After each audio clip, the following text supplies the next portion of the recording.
प्रेरक प्रसंग, एक बालक और शिव की कहानी। एक समय की बात है, एक बालक ने भगवान शिव को ही पेड़ के साथ रस्सी से बांध लिया। आखिर क्यों? दरअसल एक बार एक बालक अपनी गायों को जंगल में नदी के किनारे चराने के लिए ले जा रहा था। तभी उसने देखा कि एक महान संत अपनी आंखें और नाक बंद कर गहन योग साधना में लीन है। बालक थोड़ी देर तक संत को बड़े ध्यान से देखता रहा। कुछ समय बाद उसे रहा नहीं गया और उसने उत्सुकता से संत से पूछ ही लिया कि वे ये सब साधना क्यों कर रहे हैं। संत ने जवाब दिया, मैं भगवान शिव के दर्शन प्राप्त करने के लिए ये साधना कर रहा हूँ। थोड़ी देर बाद संत वहाँ से चले गए।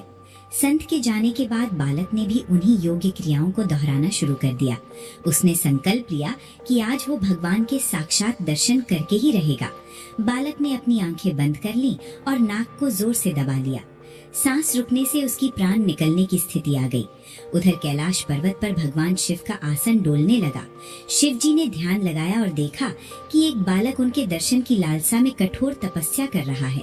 बालक के हठ और भक्ति से प्रसन्न होकर भगवान शिव तुरंत प्रकट हो गए। वे बोले, अरे ओ बालक, बस करो अब तुम्हारी यह तपस्या, मैं स्वयं तुम्हें दर्शन देने आया हूँ। बालक ने आंखें बंद रखते हुए ही इशारे से पूछा, आप कौन हैं? भगवान शिव ने उत्तर दिया, मैं वही भगवान शिव हूँ जिनके दर्शन के लिए तुम इतनी कठोर साधना कर रहे हो। बालक ने आंखें खोली और तुरंत एक रस्सी लेकर आया। क्योंकि उसने भगवान को पहले कभी देखा नहीं था, इसलिए उसे विश्वास नहीं हुआ कि ये सच में भगवान शिव हैं। पहचान की पुष्टि करने के लिए उसने भगवान शिव को पास के एक पेड़ से रस्सी से बांध दिया और संत को बुलाने के लिए दौड़ पड़ा। वो संत दौड़ते हुए वहाँ आए, लेकिन उन्हें वहाँ कोई दिखाई नहीं दिया। उन्होंने बालक से कहा, मुझे तो भगवान कहीं नहीं दिख रहे। तब बालक ने भगवान शिव से पूछा, यदि आप सच में भगवान शिव हैं, तो संत को दिखाई क्यों नहीं दे रहे? प्रभु, भगवान शिव मुस्कुराए और बोले, जो भक्त बिना किसी छल कपट के निष्कलंक और सच्चे मन से मुझे याद करता है, मैं उसे अवश्य दर्शन देता हूँ।